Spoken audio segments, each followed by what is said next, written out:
Okay, so let's start with source number one. Source number one says, famous Mishnah, Kol Yisrael Shem Chet Olam Haba, Shenemar V'amech Kulam Tzadikim, L'Olam Yishar, Saints Amadamai Sidel Ispar. All of the Jewish people have a portion of world to come. And why? Because we're all tzaddikim. And because we're all tzaddikim, we all have a portion of world to come. With the exceptions, Ve'elush Elam Chet Olam Haba, and there's a whole list of people that don't have a Chet Olam Haba. And the first one is Omer Ein Ches Meisim in the Torah. If someone who says that Ches Meisim is not true from the Torah, has no portion of the world to come.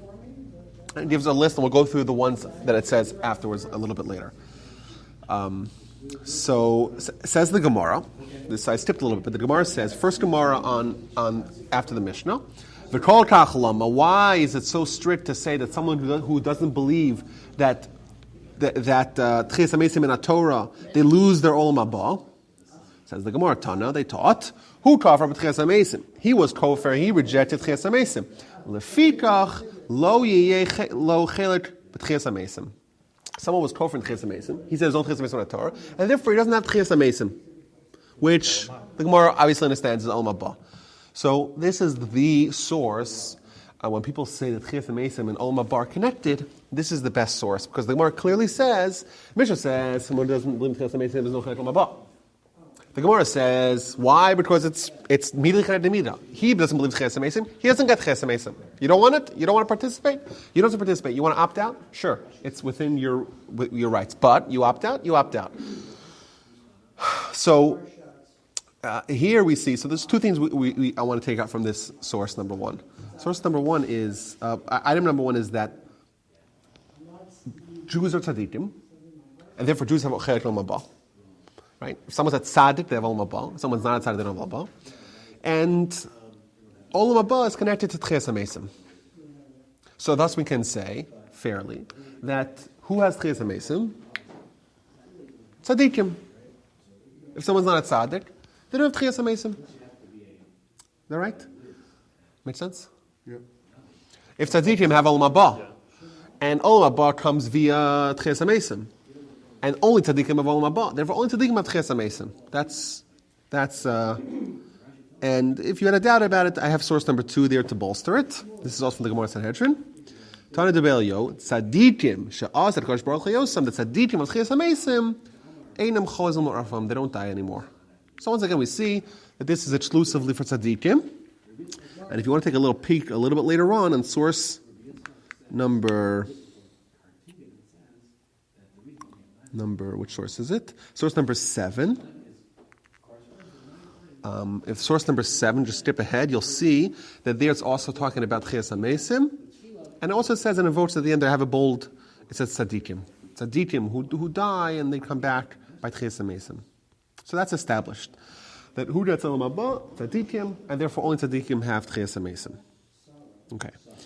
Problem with this is that the Gemara says clearly not like that. So source number 3 says, famous Mishnah Pirkei Avos, Al karchachat anotzar, Al karchachat anolad, Al karchachat achai, Al karchachat ameis, Val karchachat asalit and divachashmal melch machem melch makadosh baruch hu. Everyone's gonna. We don't decide to live, to be born, to die, or to give din v'cheshbon. Okay, when's din v'cheshbon? So the next Gemara on source number 4 makes it clear that din v'cheshbon is by Tchias HaMeisim. So this is a famous Gemara. The Gemara talks about Antoninus. Antoninus, almost everyone agrees, is Marcus Aurelius Antoninus, who was the emperor of Rome from the year 161 to the year 180. He was a good friend of Rabbi Judah the Prince, and they had a lot of debates. The Gemara brings a bunch of debates that they had between the two of them. One of the debates was when Antoninus has this brilliant loophole to exonerate everyone from judgment. We know that if you do mitzvahs, you get schar. You do averos, you get punished. That we all accept. Says Antoninus, I have a brilliant solution to avoid this. We're about to sidestep judgment. How so? Amar Antoninus l'Rebbe. Says Antoninus l'Rebbe. Guf v'neshama Yecholim liftar atzmam min adin. The guf and the shama can exonerate themselves, absolve themselves from judgment. Ketzad, how so? Guf omer neshama chatas. The guf says that it wasn't me that sinned; it was the neshama that sinned. How do I know that? Shemiyom shapir shemimeni harini mutok evan domer b'kever. from the day that it abandoned me, I'm helpless. I'm like a rock in the grave. V'neshama, and the neshama conversely omeres, guf chata, that the guf sinned. Shemiyom sheparashtim yimena, from the time that I left it, hareini parachas ba'avir tetzipor, I'm flying in the air like a bird. So each one of them could say, I'm not the one that's guilty. Because look, by myself, I can't do any sins. That's his question that he asks Rebbe. And therefore, you'll never be able to have judgment. Amar le, so what does Rebbe respond? I'll give you a mashal. Lemelech basar vadam, a human king, shahayale pardis na, he had a beautiful orchard, v'hayaba b'choros naos, and he had in it beautiful figs. V'hoshiv bo shnei shomrim, and he hired 2 guards. Echad chider, one of them was lame, couldn't walk. V'echad suma, one of them was blind, couldn't see. And they're in charge to watch. And the king left. Amalar chidul suma, so the lame but seen guard said to the blind one, B'choros noros anira, I see beautiful figs b'pardes. Ba, come, v'arki veni, and give me a ride, give me a piggyback ride. V'neviim la'achlam, and we'll take them and eat them. So what happened? Rachav chidir al gabi suma. The chidir, the lame one, got a ride on the blind one and directed him. V'yaviyim, they took all the fruits. V'achlam, and they ate all the fruits.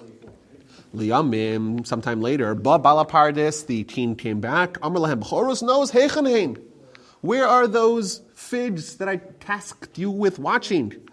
Amar lo chidir, said the lame person, Klum yeshli raglaim lahalach bahen. Do I have any legs to walk? It's not me. Obviously, it's the other guy that ate it. Amar lo suma, says the suma, Klum yeshli naim liros. Do I have any eyes to see? It must be the chidir, the lame one that sinned, that ate. Ma'asa. So what did the king do? Hirtiv chidir al gabe suma. He took the lame one and put him back on the piggyback on top of the suma, on top of the blind one. Vidan osan ke'echad. And he judged them as if they were one entity. Avakadosh Baruch Hu. So to the Almighty, Mevi neshama, takes the neshama, vizarka baguf, and thrusts it into the body, Vidan osan ke'echad, and judges them as one. So the body is in the ground, dead. The soul is floating around the air like a bird. Each one of them on their own cannot be judged. What does Imani do? Puts them back together, and now can judge them like one. Gemara brings a proof from the pasuk. So this to me was a big question. Like, if Tchias HaMesim is for Olam Haba, which is reward, and Tchias HaMesim therefore is only for tzaddikim, because only tzaddikim have Olam Haba, like the sources we bring. What is this idea that to have judgment, to have din v'cheshbon, which is for everyone, al karchacha ata ased lita din v'cheshbon l'fnei malcha amlach mekadosh baruch hu. That's for everyone, and that seems to be reunification of body and soul. That's what the Gemara says. It's plain Gemara. I remember I was listening to a shir once from Yaakov Weinberg, and the shir was titled "What Happened After You Die." This he gave when he was in Aish. In Aish, he would give a shir, but the way he would give a shir in Aish, he just come in the summer. He would come in the summer to Aish, give a shir every day. But when he walked up to give the shir, they hand him a note with a topic. So one time, the topic, what happens after you die? So he says that after you die, we always think, judgment, right? And it's true, because the Gemara does say that there is some degree of judgment. But here, he said, and this I had no proof until I saw this tomorrow, he said that the actual judgment day, the Yom Adin, so to speak, it's by Tchias HaMesim. And this is a Beferish Gemara. And thus we see it's really for everyone. Adarabba, the Rishayim are the ones that need the judgment more than the Tzaddikim. So what's going on over here? How do we parse out what's Tchias HaMesim and how Tchias HaMesim relate to Olam Haba and also to judgment as one? So what I see, and this I'm not positive, but my hypothesis, what I suspect, there's some proofs that it's not ironclad, and the Rishonim talk about this, so I don't want to say like my position. But it seems likely to me that there's actually 2 Tchias HaMesims. And the Rishonim use those lashon, so it's okay to use a lashon. There's actually 2 Tchias HaMesims. There's one Tchias HaMesim for judgment, and one Tchias HaMesim for Olam Haba. Now, how exactly those are connected, and what's the timeline, that will leave to the Rishonim. But let's just accept this idea that here the Gemara is about Tchias HaMesim, that's for everyone, and that's for judgment. And there's another Tchias HaMesim that's reward, that's just for tzaddikim, and that's for reward. But either way, they're separate domains. And not only that, if you look, and this would kind of inch us into the sugya, if you look at what I have here bolded, what does it say? It says the Almighty is going to take the neshama, vizorko beguf, and place it into the body. It seems like we have body and soul. They're united when we're alive. They get separated, and they get put back together the same way as prior. If you look at the Gemara earlier, what is the argument of the neshama? The neshama says, whenever I left the guf, now I'm flying like a bird in the air. So what happens? That's exactly undone. It's put back in the guf the same way it was as it was before. It seems likely from the sugya that the way we are now as humans, guf and neshama, is the same way we're going to be by judgment. Right? V'haraya, what's the mashal? The chidra is on top of the summa during life, and then during judgment, the chidra is once again on top of the summa. So the neshama is inside the guf over here, and the neshama once again will be inside the guf by this judgment. That's the paradigm. That's the model. The model is that it's a guf host, and it's a neshama inside the host, and that's the humans that we are used to. However, Tchias HaMeisim for Olam Haba, it's not built on the same model. It's a total recreation of man. And in fact, it's not neshama subservient to guf. Rather, it's actually the opposite. It's the neshama's dominant, and the guf, the body, is just there. It's just incidental to the story. How so? So let's see the Gemara here. The Gemara tells of a debate that happened with a Caesar and Rabbi Gamliel about Tchias HaMeisim. So this is source number 5. What happened? Amalei Caesar le Rabbi Gamliel. Okay, that Caesar said to Rabbi Gamliel, Amarisu, you guys say deshachvi chai, that the dead people will come to life. Hahava afra, but behold, they're dust. V'afra mika chaya. And does dust live? Could you make dust alive? It's a good question. How is Tchias HaMeisim going to work? Amrle Barte, so his daughter, Caesar's daughter says, Shavke, leave him. Don't answer. Va'ano and I, mahadron alei, I'll answer him. Okay, so what's her answer? Shnei yotzrim yesh be'irini. There's 2 craftsmen in our city, 2 construction managers. Echad yotzer min hamayim. One builds from water. Ve'echad yotzer min hatit. And one crafts out of cement or plaster. Eze mehem meshubach. Which one is a more impressive feat? To build a house out of concrete or to build a house out of water? That's the question she asked her father. Amar Leisa responded, Zesh yotzer min hamayim. The one who builds out of water. Amar Leis, she said to him, Min hamayim tsar min atitlo kol shekein. If the Almighty can create humans from water, from the primordial biological fluid, all the more so the Almighty can use a much more substantial source in the form of earth. That's her response. So in Olam Hazeh, in this world, in the biological facts that we're aware of, there's some sort of water-like material that creates man. That's a tremendous feat of engineering, of architecture. If the Almighty could do that, how much harder could it be to do something more substantial, like plaster, like dust, like afar? So that seems like it's just a debate. Now, the question is, what can we do with this? Because this is something very interesting. The Mefarshim point out, the Maharsha talks about it. So I think the Sfas Emes also mentions this. Even though I didn't see it today, so I can't verify where the source is. But I remember seeing that what this is actually telling us is that humans are formed with water. That's how we're formed over here. Olam Hazeh, we're formed with water. Olam Haba, it's a different creation. We're formed from earth, from Afar. Now I know we're physiologically different here versus Olam Haba. Here we're a human. You got a body. Body's dominant. The soul is just there. It's you know what? You can live your whole life without tending to its needs. Olam Haba is the opposite. The soul is dominant. That's the only thing on the agenda of the person. The body's just there. Vaharai says, there's no eating, there's no drinking. How do you live without eating and drinking? Well, your body's just there. You don't need to tent it. It doesn't need to be assuaged. And there Chazal are telling us that this is not just you're taking the neshama, throwing it back into the guf the way it was prior. No, this is a entire recreation of man. It's a different model. It's made out of earth. And by the way, who else do we know in history? Is one other human in history that we know that was made out of earth? Who might that be? Adam Rishon. That's right. The Torah says that the Almighty made Afar min Adamo. So when Chazal say that man, by Olam Haba, by Tchias HaMesim of Olam Haba, is going to be made from the Afar, and that's exactly what Adam Rishon was made, we're told that it's going to be in the same model, in the same paradigm of Adam Rishon. And by the way, how was Adam Rishon? He didn't have a Yetzer Hara. He was an entirely different human than we are. The Gemara says he was from one end of the world to the other end of the world. He was able to name all the animals. He was a remarkable individual. He had tremendous vision and capability and unlimited. He had nothing stopping between him and God. He had no Yetzer Hara. Rashi tells us he had no Yetzer Hara. He didn't know between Tov L'Ra. So when we're going to be rebuilt for Olam Haba, we're going to be built out of earth, entirely different, and that's not just a perfunctory unification of soul and body like we are now. Does that make sense, guys?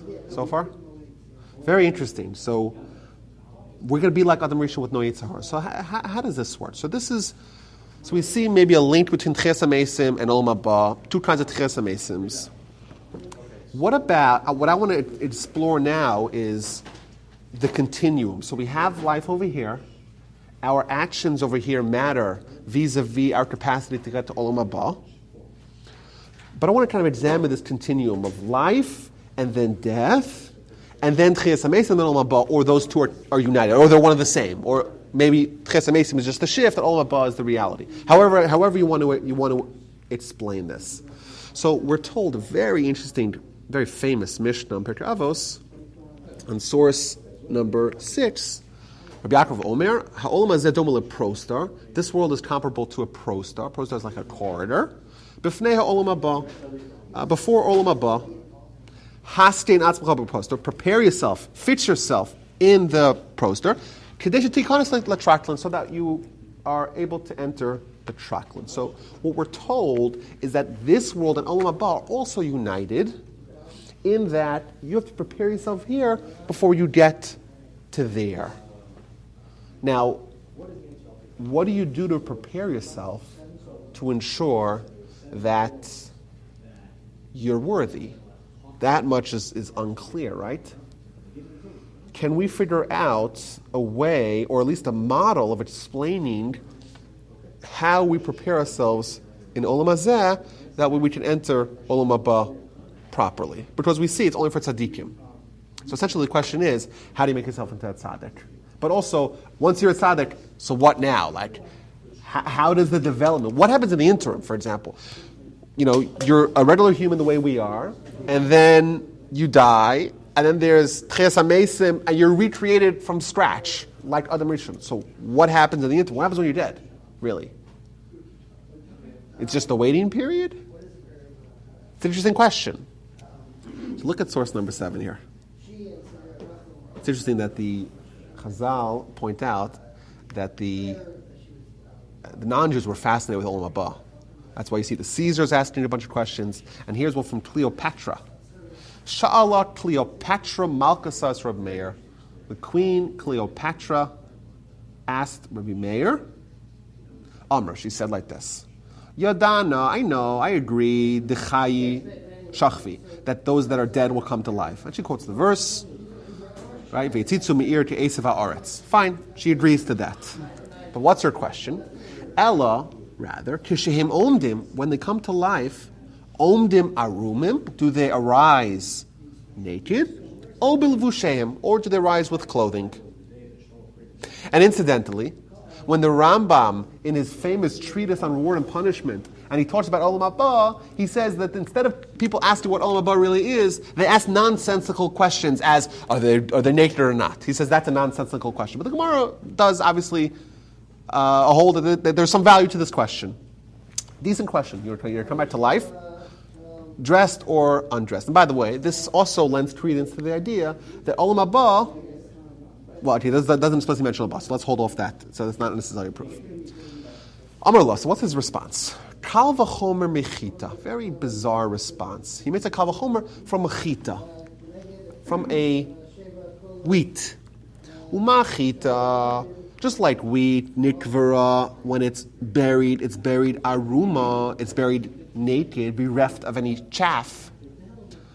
And still, yotza b'kama levushim, still when it comes up, it has lots and lots of levels of clothing, so to speak, of chaff.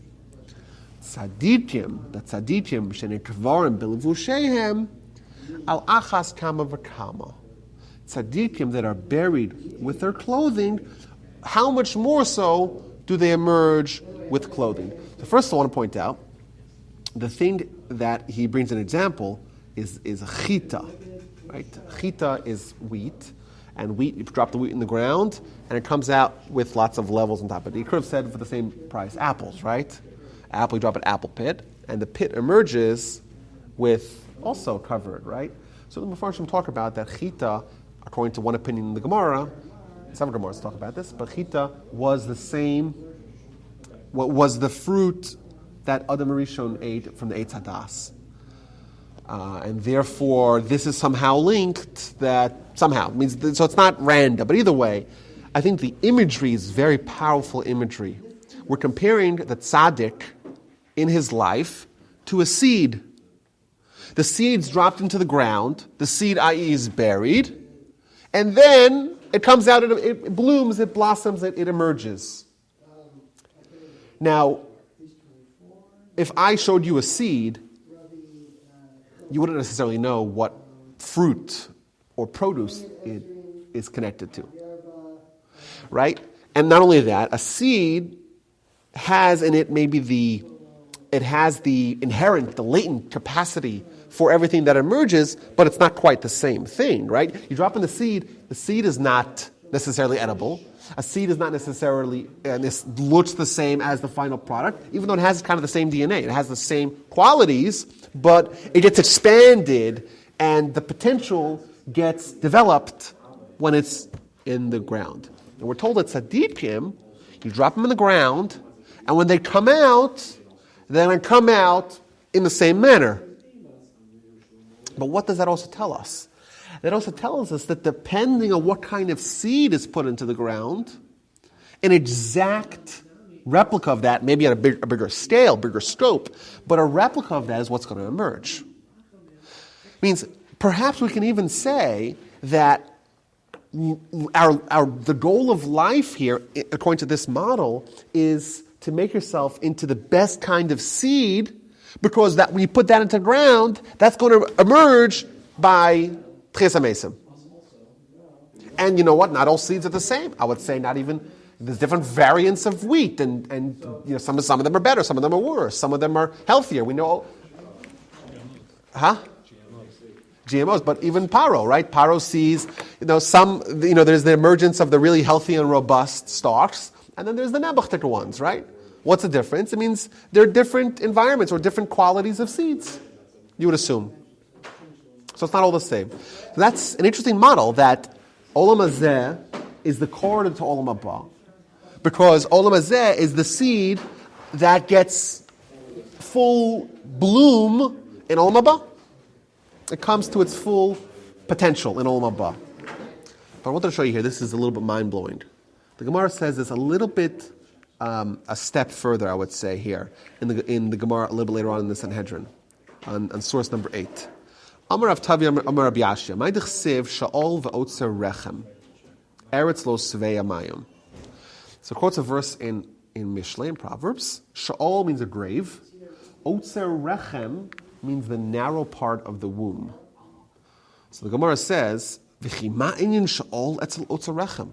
What did these things possibly do with each other? What does a grave have to do with the narrow part of the reproductive organs of a woman? What possibly could they have to do with each other? To tell you, ma rechem machnis umotzi, just like a rechem, something goes in and something goes out. Af she'ol, also a grave, machnis umotzi. So too, a grave, something goes in and something goes out. It says, this is also another Gemara. Just like a rechem, when something is placed inside the rechem, it's done modestly. And motzim and a bekole kolos, but when it emerges, obviously what goes in and what goes out cannot be more different.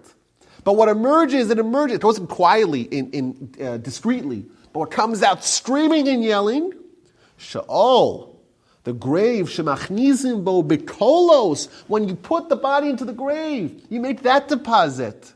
It's done with wailing and mourning and loud noises. How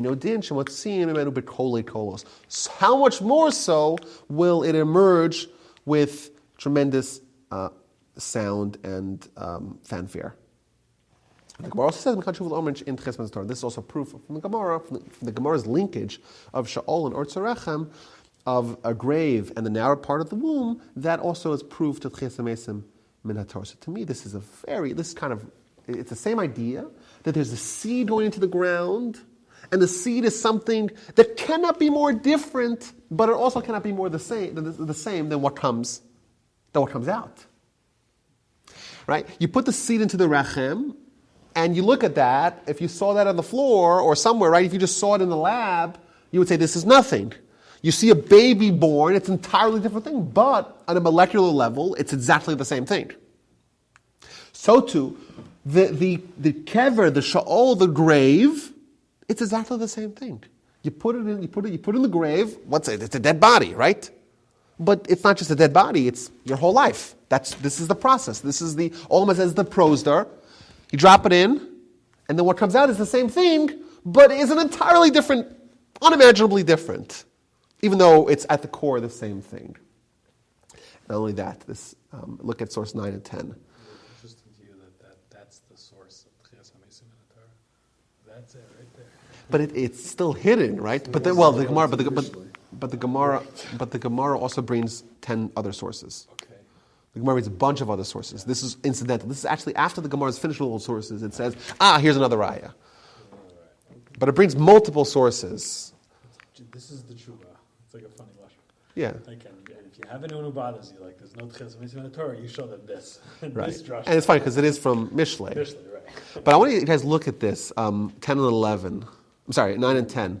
The Rambam tells us that Lashon HaKodesh is called Lashon HaKodesh because there's no names for the genitalia, for reproductive organs. That's why it's called Lashon HaKodesh. So what names does it use? So if you learned Hilchas Nida, you know, Ein Psichas HaKever Below Dam. The uterus cannot open without blood. What's it called? It calls it a kever. It's like right in front of our eyes, this imagery. And by the way, what's the name of the narrow part of the womb? So this is a Mishnah Nida. Mashal Chacham Be'isha, HaCheder, VeHaProsdar, VeHa'aliyah. It calls the narrow part of the womb prosdar, which almost says a prosdar to Olam Haba. Same thing. Mind blown. Right? Almost says the prosdar, so that it goes in and goes out. It's the same thing. It's just, even though it could be, it's seen very differently. And I want to say even a step further. I mean, you point out that this is a little bit of a unconventional imagery to be using, but I would say perhaps this is specifically the right image to use, because in the nimshal, what's the nimshal? The nimshal is that there's the seed going in, and then there's the baby being born. I would argue that what's life? Life is nisyonos. It's a challenge. And can we say that there's no greater area of challenge than in that realm? And that particular activity can be entirely different. Like it could be kedusha, it could be like, it could be that zachu shchina b'neim, like the Gemara says in Sota, that when the ish ve'ish zachu shchina b'neim, or it could be the greatest sin in the world. And not only that, there's two diametrically opposing motivations. It could be one is procreational, so thinking about la'asid, and one's recreational, only about this activity. And I would say that's what life is about. Life is a question. Are we going to give into the temptations of the Yetzer Hara and say that this is the only world that we have, and therefore we have to maximize this for its own merit? Or we're thinking towards Olam Haba, towards creating some other future in a very, very productive and transformative and earth-changing contribution that we can make to the world and to ourselves. And to have a legacy. Is there any greater legacy than to have children? Is there any greater eternity to know that you could have millions of grandchildren, great-grandchildren across the world? But the same activities, it's radically different. One of them is total depravity, and the other one could be total eternity, and it's the same activity because it depends on what your motivation is. Olam Hazeh, you can live Olam Hazeh in total decadence and have what are you going to have to show for it? Nothing. Or you can live Olam Hazeh and create new worlds. So I think it is indeed very apt. And I think when Chazal threw this in to call it a prosdar, I think there was a wink-wink to know that this is all connected. And when this hit me, it hit me like a ton of bricks. So I thought it was very, very interesting.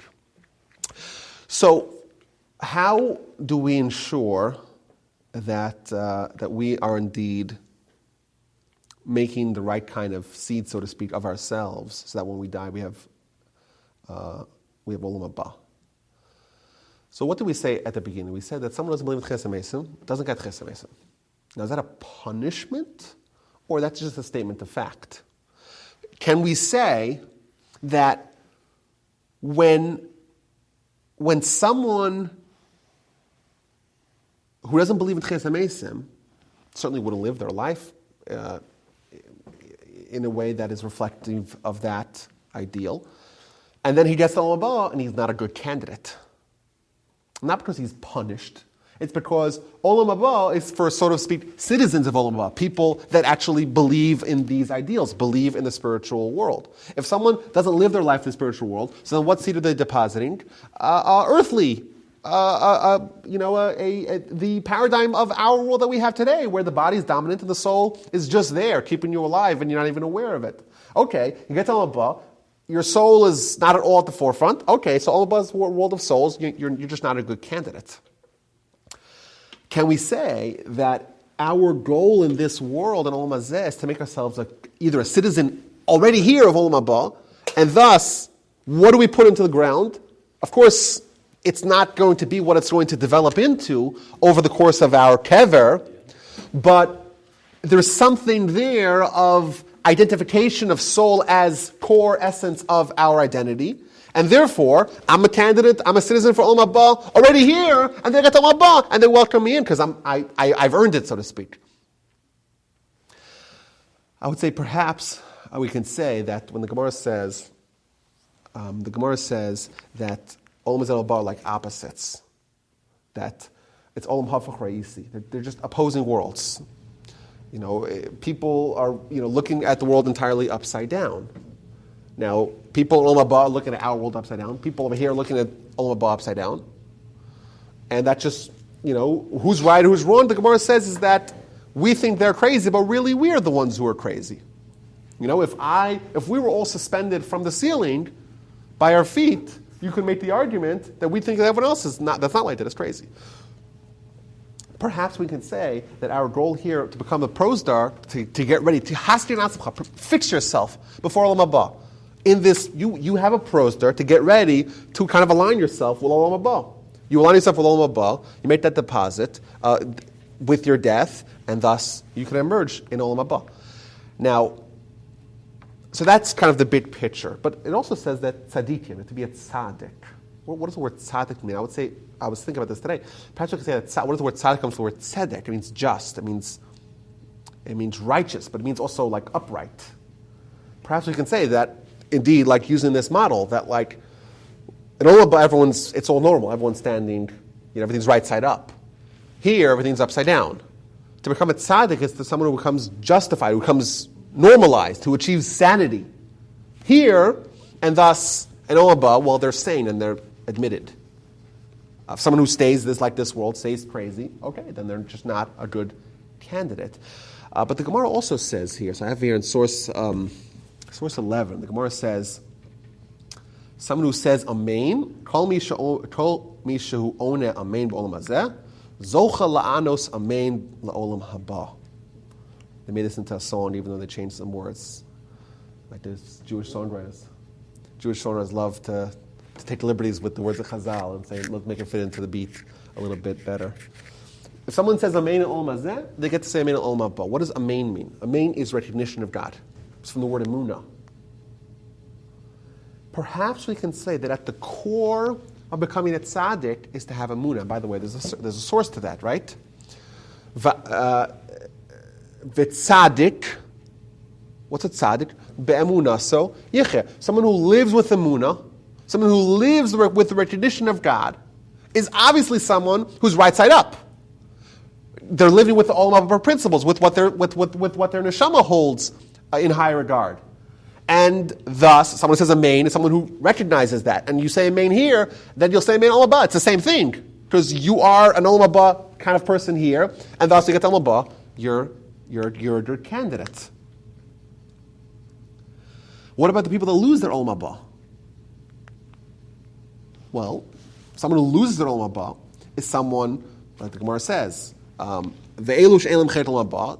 So it gives an example. Well, if someone doesn't believe in Chesed Mesim, clearly they're not living with Chesed Mesim in mind. Clearly they're living just for this world. If there's no Chesed Mesim, it doesn't make logical sense to live for any other purpose other than trying to make the most out of this world. Well, okay, then you get deposited on the ground, and that's what you believe, and that's what you are, and that's the deposit that you make, and that's what emerges, and you have to deal with what the implications of that is. If someone says, Ein Torah min hashamayim, well, I think that one's very simple. If someone doesn't have Torah, then most certainly they're not going to be able to have emunah. They're not going to be able to combat their Yetzer Hara. By the way, why are we flipped upside down in this world? It's only because of our Yetzer Hara.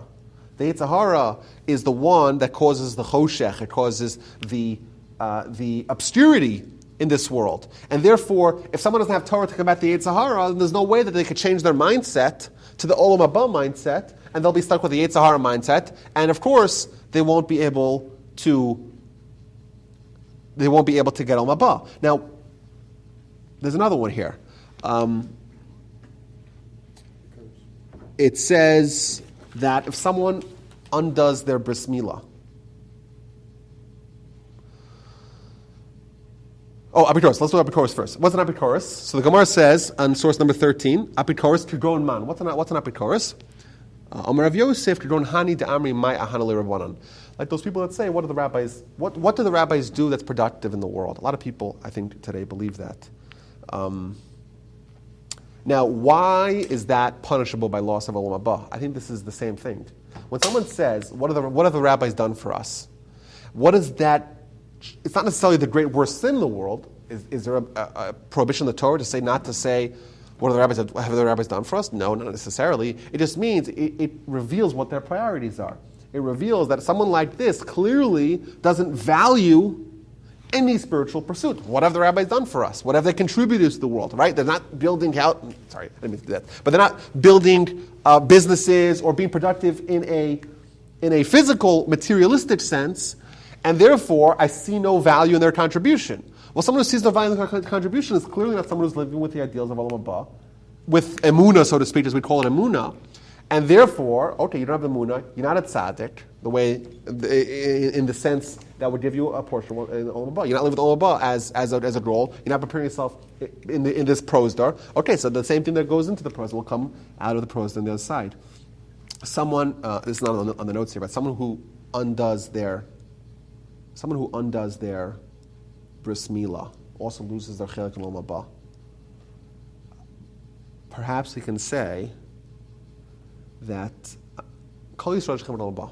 All the Jewish people have chelik in Olam Haba. Why? Because we're all tzaddikim. Who says we're all tzaddikim? Mechdeis we're all tzaddikim. Maybe we're not tzaddikim. Maybe some of us are tzaddikim, some of us are not tzaddikim. Why do we have this chesed kashrus, this default status? Unless you know otherwise, you know a Jew is a tzaddik. How do you know that? Well, perhaps we could say, well, the Torah calls us, the Gemara says in Shabbos, that we're maminim b'nei maminim. We have emunah. If you have emunah, automatically you're a tzaddik. Why? Because you have Torah, and the Torah aligns your priorities and values in life to the Emunah mindset. And by doing that, you flip yourself over, you become a citizen in Olam Haba, you deposit that seed, merely you have a Chelek Olam Haba. That's what emerges. Not only that, right? What is one of the nicknames of the Yetzer Hara? The Gemara says in Sukkah Daf Nun Beis that there's 7 names for the Yetzer Hara. One of the names is Aral. By us symbolically removing the Arla, what are we doing? We're getting rid of the Yetzer Hara. Of course, this is only symbolic. It's a lifelong journey. We get rid of the Yetzer Hara, and what do we expose as a result of getting rid of the Yetzer Hara? The crown of the Almighty. And therefore, that's a microcosm of what our life as a Jew is really all about. So a little baby, he doesn't know anything of anything. At 8 days, they say, okay, this is what it means to be a Jew. It means to remove your Arla, to undo your Yetzer Hara, and thereby expose the Kedusha, so to speak, the holiness that you have that's representative of the crown of God. And then there's one guy says, that's why, because by default, they have all of Chelek Olam Haba, because they're all part of this nation, as represented by the symbolism that we do with the bris milah. Someone who's Moshe Harlasa, what are they saying? They're showing, I'm not part of this. I'm not part of this. I don't believe this. Okay, so then you have to prove, you have to earn it on your own merit. We don't assume with this guy that they're a tzaddik, because they're showing that they don't want to live by those principles. And lastly, I think this kind of really dovetails with what we spoke about last week. We saw a Ramchal last week that says that how do you get Olam Haba? We're doing mitzvos. By doing mitzvos. Well, now we see how it all connects. The Gemara says, B'chabakrot v'himid al achas. Comes Chabakrot and says, there's one underlying core principle of all of Torah. What's that? V'tzadik b'emunaso yichya. Every mitzvah is an act of emunah. Thus, every mitzvah, says the Gemara in Chulin, 142, brings you to Tchias HaMeisim Olam Haba. Says the Ramchal, how do you get to Olam Haba? By doing mitzvahs. Because a mitzvah is an act of emunah. Emunah is a realignment of your life, right? Why would someone do a mitzvah? A mitzvah is only something that someone would do if they recognize God. If you recognize God, well, you're halfway home, right? You're already living with this other world perspective. You live with the other world perspective, you have a bigger picture of what life's all about, and that's what you deposit in your grave. You deposit in your grave, and that's what emerges, and you have a Chelek Olam Haba. Thus we can say that every mitzvah, no matter which mitzvah it is going to bring us closer to Emunah and closer to Olam Haba. And that's that, guys. So that's that.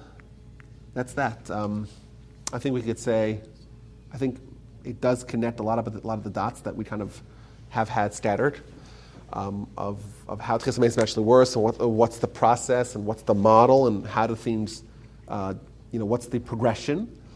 What it means to be a tzaddik. What does it mean to be a tzaddik? And tzaddik is a baseline. The Ramchal says that tzaddik is what every Jew needs to become. We kind of think of tzaddik as a chassid, but a chassid is l'fnei mishur sadin. Tzaddik means doing all the mitzvahs. That's all it means. You do the mitzvahs, you're a tzaddik. Why do we do mitzvahs? A lot of people ask the question, why do we do mitzvahs?